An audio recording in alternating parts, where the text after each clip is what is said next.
Hi Jane, my name is Shyam Venkatramani, or Fui1, and I currently go to Northeastern University, where I'm a 3850 peak SR player, and I mostly play off support on their competitive Overwatch team. I'm trying to transition a little bit more into coaching because I would like to see more talent come onto the team and replace me because I'm just not good at the game. So hopefully I can provide more analysis that's like really convincing that I know a little bit about the game and what I'm talking about. So I'm using visor.gg and I just want to go into it a little bit. Sorry, I should have been. Oh god. Great. Just barely outrageously crazy. All right, so I got lucky. let's look at the comps here, right? So Philly Fusion is running a classic dive comp with double snipers. So you see Sato on the Winston, Hoppa on the Diva. So those are really interesting picks for this meta, especially since they know that Mickey is probably going to be running Brigitte, right? Mickey is one of the best Brigittas in the league by far. Dallas Fuel, I think, has a 73% pick rate on Brigitte this stage so far. So it was definitely interesting. You can tell it's the mentality of Philly that they don't necessarily care what the other team is going to be running, that they're just going to jam whatever they want to run or what they think works on the point. So they think that this double sniper composition is extremely strong, so they're going to keep running it. Alright, Philadelphia Fusion now on the offense. Let's see if they can. So obviously that's the first thing that I would just take issue with. I think they needed to counter strat a little harder against the Fuel, who had been performing really well in the stage. So just to really think critically about why you run the comps that you do instead of just running the comps that worked the week before, because with this meta, that's not going to be good enough. They can get it done as quickly as the Dallas Fuel. It's a tall order. Okay, so at this point, they've probably scouted, they've made the calls of what comps are happening. So EQO tries to take this high ground, right? This is where you want to be because it gives you good spam angles, obviously. Because when you're up here, right, you get spam onto Taimu, you get maybe a lucky pick if the Zen is peeking, you get to still free farm the Diva that's over here, you get shots on the Reinhardt. This is a great position that you want to be in. Obviously, you do leave yourself exposed to Taimu on the Widow as you see the shot just narrowly missed. But this is exactly like the sort of stuff that you want to be seeing from the sniper. So like thinking about positioning, it works. Missed the scatter. That's just unlucky. I don't know if there was a better like target scatter. You can't really go for this Mercy because Matrix. So Mickey was the best choice, I guess. You just like lost the scattered shield. That's fine.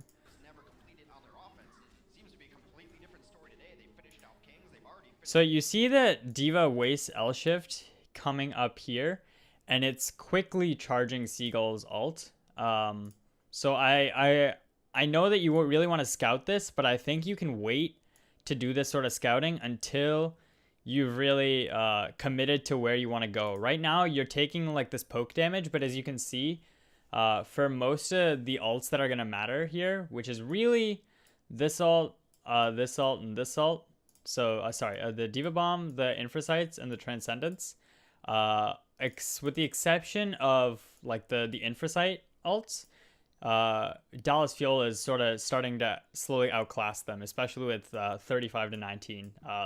The Diva play is extremely important on this point with these compositions, as Seagull is sort of the critical pin, the pin of the entire comp. So charging his ult is not what you want to be doing.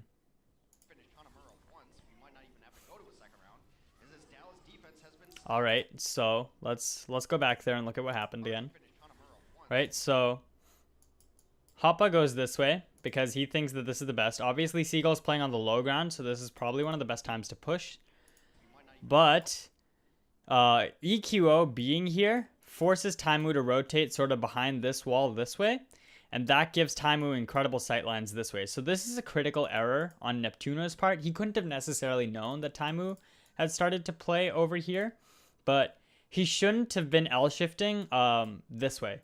It sort of reminds me a lot of South Korea versus USA's game on Hanamura itself, where you would see a lot of times South Korean supports L shifting across the point on Mercy, even though a Widow was holding the high ground on them.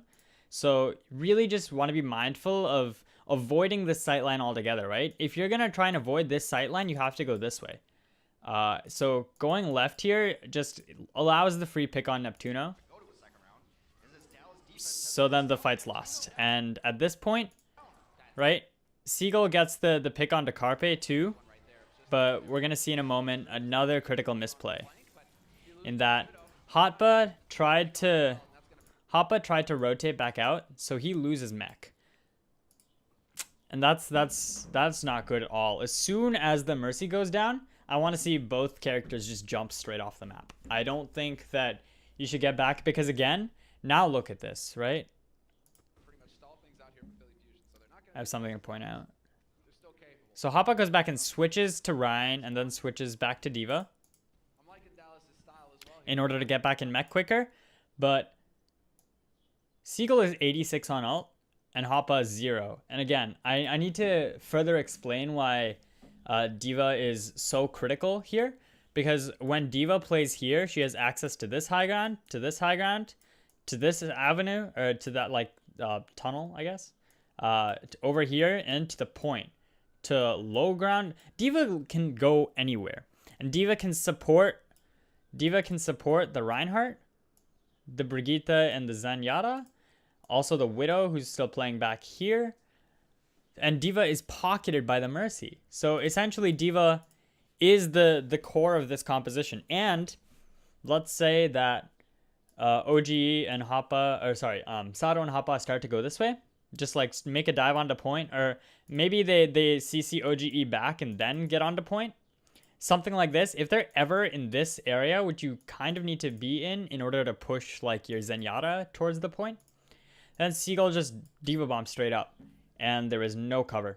There's no cover on this point to go. You had to, like, if a team is well committed and is like here, you're just all gonna die because all you have to block it is a Winston bubble. So Seagull's D.Va is incredibly important, and the mech itself is incredibly important. So charging him to 86 at this point is a critical error. Like that's just too much poke over here, and you fed this way. So that's just unlucky. It's like definitely you can win through it, but it's not where you want to be. Not the position you want to be in. Okay, so again, Neptuno.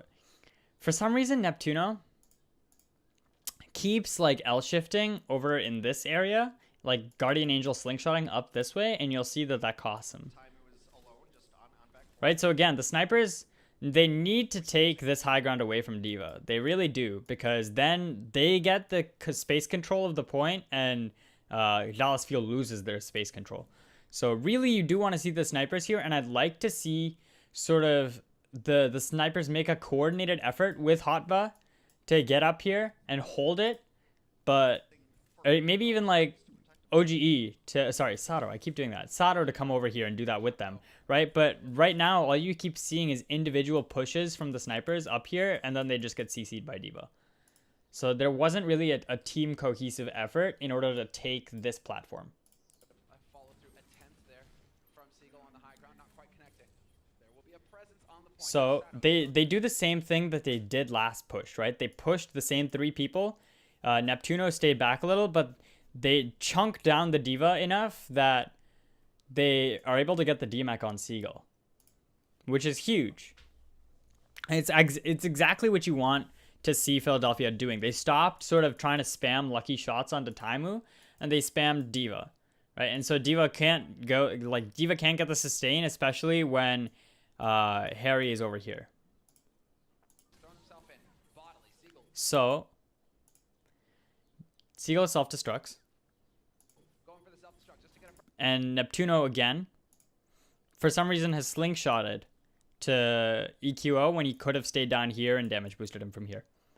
And that loses the fight.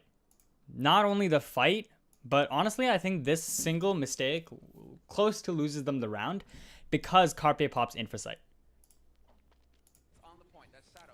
Because now, like Carpe, what he's been doing is also he's been farming the tanks, especially Seagull, to get that DMAC in order to charge up Infrasight, right? Because One of the win conditions of this comp is just having Infrasight as a good Widow before their Widow has Infrasight. Because then your team gets information about positioning, like full positioning, and you get those instances where someone peeks a corner and they're just dead because you were holding the corner hard scoped. So that is incredibly powerful, and the fact that Carpe got it so much faster is a great play by him. But then popping it immediately and then having Neptuno die accidentally loses, because then you're going into a push next where Taimu is going to have Infrasight and you're not going to have Infrasight. So rip Neptuno. The fight's over again. Fight's over again because Neptuno has died first once again. And then... what? Hold on, I need to go back a few frames. He helped with the DMAC, right? Sorry, I lost track of Sato's positioning there. Where is Sato? He's on point. Why is he on point? Okay, so to force the D.Va back, that's fine. But then again, just jump off the point when Neptuno dies. Like you're not Philly Fusion for some reason isn't staggering themselves in places that they should be staggering themselves. Right? Why does he die so late? Like all this fighting is happening. Why is he still alive? Why didn't he was close to the edge? Should have just jumped off. Do they think they're gonna win just with Infrasight and no main healer against 2 support ults? This is confusing. Like he should be dead, and then Seagull just farms again. So Seagull's already 20%, just because Sato decided not to, right? So now Seagull has somehow already gotten 30% more back to mech. So another fight, he'll probably get another 40%, and then you have Mickey who's coming up with the rally. And then you lose ult economies, right? Because now you're switching both your DPS. So EQO was 60 on Dragon. Now EQO doesn't even have Dragon because there was nothing really to combo it with in the first place, so it's not that important. But now you're looking at an incredibly bare bones economy where all you have is both support ults versus both support ults, Taimu ult, and Mickey ult. So you're going to have Infrasights, Rally, and 2 support ults. Rally, I guess, is considered a support ult as well. So right, like you have sustain, but you have nothing to burn through 2 support ults.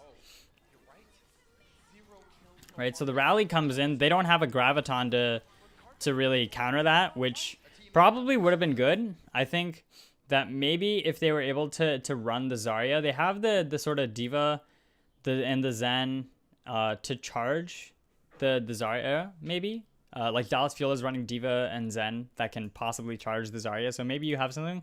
But if you run it in tandem with like a Zarya, D.Va, Reinhardt, and then maybe run the one sniper or just switch to Brigitte, if you swap to a beater comp, like a brawl comp, and like speed boost straight onto OGE here, I think that'd be powerful. But instead they go with full dive, again against an incredibly powerful composition with full rally armor. So swapping to full dive when Mickey has up full dive, like has up the rally, is near unbeatable. How are you burning through all of that extra HP on all of these targets when they had built support ults in the first place? I don't know. You need it. Like if anything, you stay on the Hanzo, and you even could theoretically stay on the Widow. I don't necessarily know what the switch was, right? I think a lot of people have justified it as like, oh, like Carpe was losing the Widow battle, but that's not true. Like to this point, we haven't seen Carpe lose the Widow battle. He wasn't really losing. If anything, it was because his tank line wasn't playing with him when he went this way. They were trying to dive Seagull instead of creating space for the snipers. So I think that for people who justify Carpe switching off here, like he lost Infrasight. So obviously when Taimu pops Infrasight, you would be at a huge disadvantage and you'd probably like lose there. But swapping to full dive is it was a comfort decision. It wasn't a composition decision, if that makes sense. They were comfortable running this comp for a year and a half. So not like when they're trying to figure out how you beat this comp, instead of maybe even running a mirror comp or running Ryan Zarya or running a Brigitte of your own, they chose to run the comp that this was specifically designed to counter.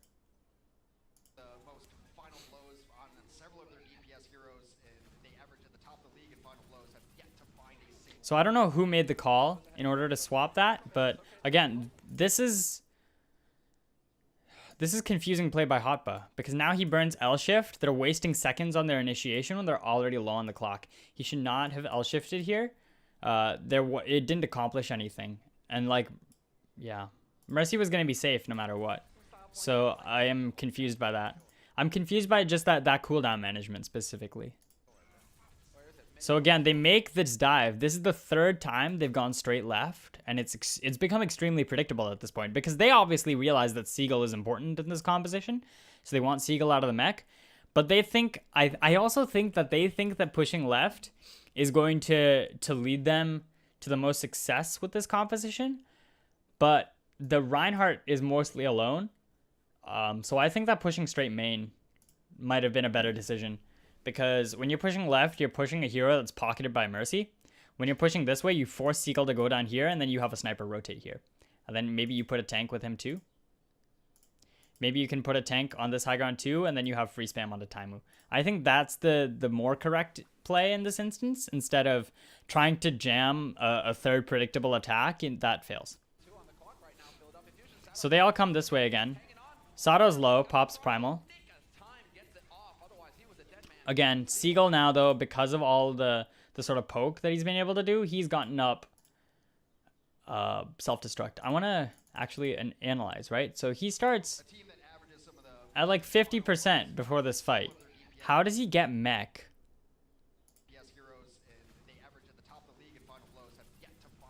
Okay, so he does some farming, but right, Hoppa. It's Hoppa going up here. That's a huge misplay, and it feeds Seagull the rest of his self-destruct.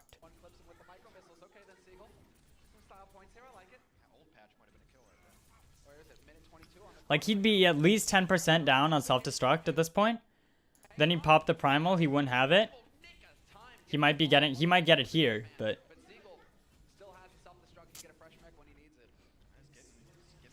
Right, so they force out Transcendence, which is huge for them. Right, because now you're edging closer and closer to your DPS ults, and you probably get them with a tanky comp that Dallas is running. They're gonna feed you ult charge,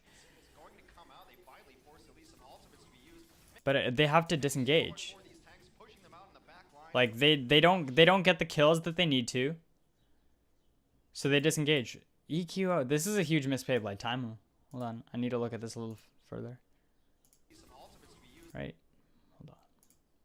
Let's go back a little.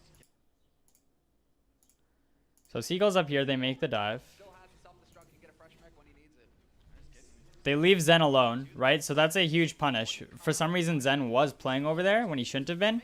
I don't know why Sato disengages there when they can go in. He disengages because of the Transcendence, but if he had jumped onto point, they would have forced Dallas to rotate. They can't prevent the res off of Taimu. Hold on, this is a huge pick. I need to go back. Taimu picking Carpe loses them the fight. Right, so where is...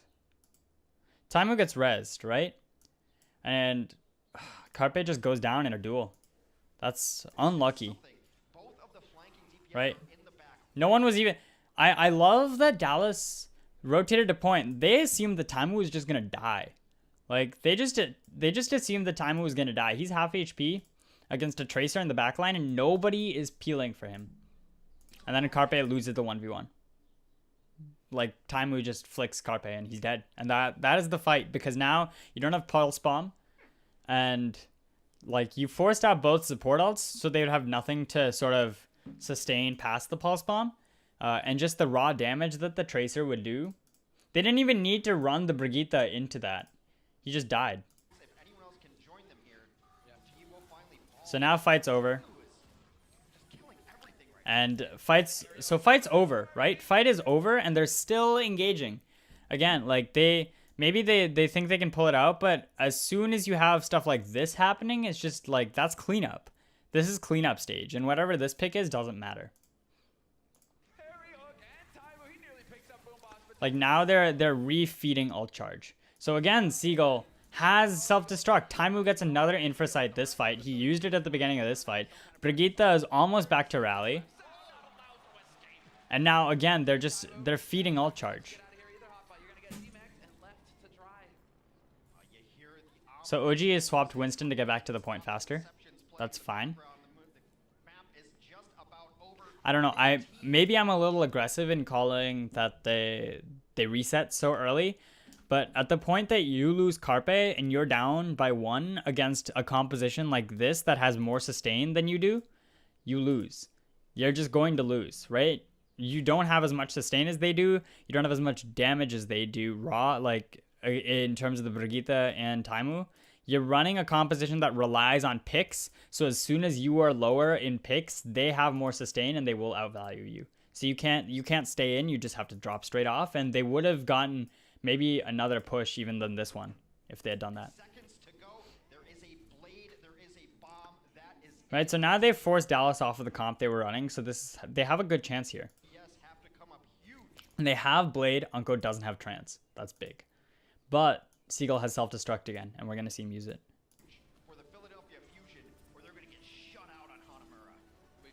Right, so he sees the Zen. He sees both supports. So he's going to go in. But this is a mistake. He should not have bladed on the Mercy or the Zen. He shouldn't, right? Because neither of them have ults. You know that they used them last fight. Who you need to be blading here is Taimu. You need to blade Taimu, or you need to blade Seagull out of mech. Those are the two key areas. And that's weird, right? Why am I saying that you shouldn't blade both supports? Well, because of this. Good meta, right? You know hold on. Right? In this, if this is Hanamura, right? So Genji dashed up here. He rotated on this roof a little bit. He climbed onto this roof. He realized, and then he dashed this way, right? But where has Brigitte been playing this entire map, right? Where has Fuel been putting their Brigitte? She was right here. And then she was right here. These are the two areas that we've seen Brigitte, right? At the beginning of the game, she was here with Zen. And then when Taimu was taking his Widow battle over here, she was here. So why would you blade two targets that are right here? This is a critical misplay and not keeping track of cooldowns or positioning. I think that if EQO had decided to get onto Taimu or the low, right? Like how low is Seagull's mech at this point? Where is Seagull? Right, Seagull is just on point. Getting chunked down by Sato, right? And you see Mickey's over here, but he just walks straight into you, right? So maybe you can't blade Seagull because you saw that Mickey was there. So let's find Taimu, right? Where's Taimu? Do you see him on the screen? He's over here. He's back here. Like, he's behind you. That's a free pick on Taimu. It's completely free. Taimu's playing all the way back here. And I can tell because Mercy was damage boosting him before this. So you just blade Taimu here. You don't go on the supports when you can literally see Brigitte is prepped for this. So this is a misplay. This isn't like, oh, Mickey got a nutty stun. Mickey was positioned well for this exact reason. Right? So now they go down again. The only ult that they have coming online is Primal. And again, Seagull has self-destruct because he's been getting the Mercy Pocket for a good deal of this game. So he has the zone control over a zone control ult. Then they get Mercy, then they clean up, and points over, right? So, looking at that, it started with a lot of Neptuno making some positional errors by Guardian Angel slingshotting at times that he didn't need to Guardian Angel slingshot. So I think that is an instinct thing.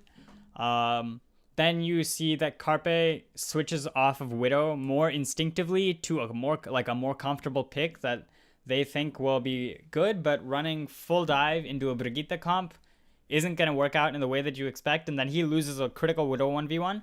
Hotba, a lot of the times, is feeding extra charge to a critically more important Diva ult. The Diva ult from Hotba is much less important than the Diva ult from Seagull, because Seagull plays directly into the synergies within his comp, and Hotba just buys time. So, again, I would like to not see Hotba challenging a pocketed Diva so much.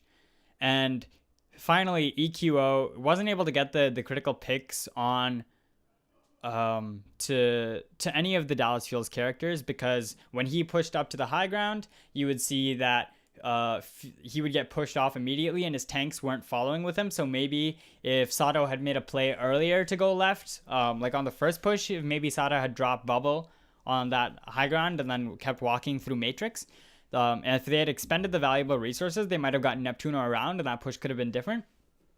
But I would have liked to see Sato playing a little bit more with EQO, and I would have liked to see EQO blade a more free target in Taimu than try and get on the supports who had no value to provide that fight. So those are the things that I think that Philly did specifically wrong, and I would have liked to see them switch off of things that they were more comfortable with and towards a more tank-heavy meta, which is an issue, right? Because when you look at Dallas's comp and how they position, right, you see the Reinhardt's always here, the Diva's always here with the Mercy, the Brigitte and the Zen are here, and Taimu's here.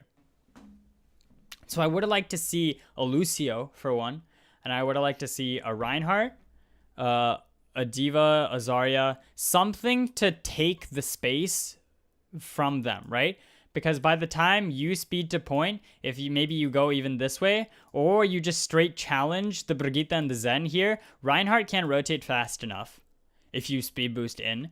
Your Diva is almost useless. She has to counter dive that, but then she's diving straight into 3 tanks who are going to farm ult charge.